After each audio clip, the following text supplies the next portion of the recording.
പുഴവെള്ളം കൃഷിയിടങ്ങളിലേക്ക് കയറി കാസർഗോഡ് കാഞ്ഞങ്ങാട് നഗരസഭയിലെ അരയി പ്രദേശത്ത് 1 ലക്ഷത്തിൽ പരം നേന്ത്രവാഴ തൈകൾ നശിച്ചു.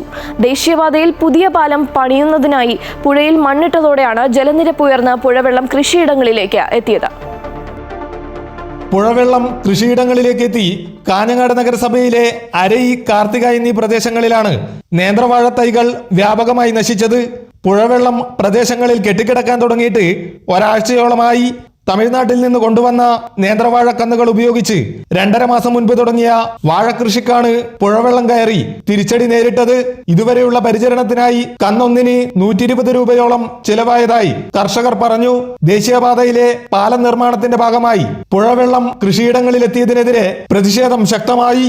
ഇതിന് പൂർണ്ണ ഉത്തരവാദിത്വം വാർഡ് കൗൺസിലർ, കൃഷി ഓഫീസർ, MLA, MP ഇവരാണ്. എന്താ ഹൈവേക്കാർക്ക് ഹൈവേന്റെ അവർക്ക് ഇതിനെ പറ്റി ഒന്നും അറിയില്ല. അവർ എവിടുന്ന വരുന്നതാണ്. ഇതിന്റെ ഉത്തരവാദിത്വം, പൂർണ്ണ ഉത്തരവാദിത്വം ഇവരെ എടുക്കണം. ഇനി കൃഷി ഓഫീസ് എന്തിനു ആർക്ക് വേണ്ടിയിട്ട് അത് ചെയ്യുന്നത്? കൃഷി ഓഫീസ് എന്തിനു വേണ്ടിയിട്ട് 20 രൂപ കന്നിന്, അതിന്റെ വളം, അതിന്റെ പണിക്കൂലി, ഇതിലൊക്കെ കൂടി 100-150 രൂപ ചിലവ് വരും ഒരു വാഴയ്ക്ക്. അങ്ങനെ 400 വാഴയില്ല ഞാനാണ്. മൊത്തം കൃഷിക്കാരാണ്, കൃഷിനെ ആശ്രയിച്ച് ജീവിക്കുന്നുണ്ട്. പുതിയ തലമുറ ദയവ് ചെയ്ത് ഈ കൃഷിയിടങ്ങളിലേക്ക് വരില്ലെന്ന് ഞാൻ 300 മുതൽ 700 വാഴകൾ വരെ ഓരോ പറമ്പുകളിലുമുണ്ടെന്ന് കർഷകർ പറഞ്ഞു.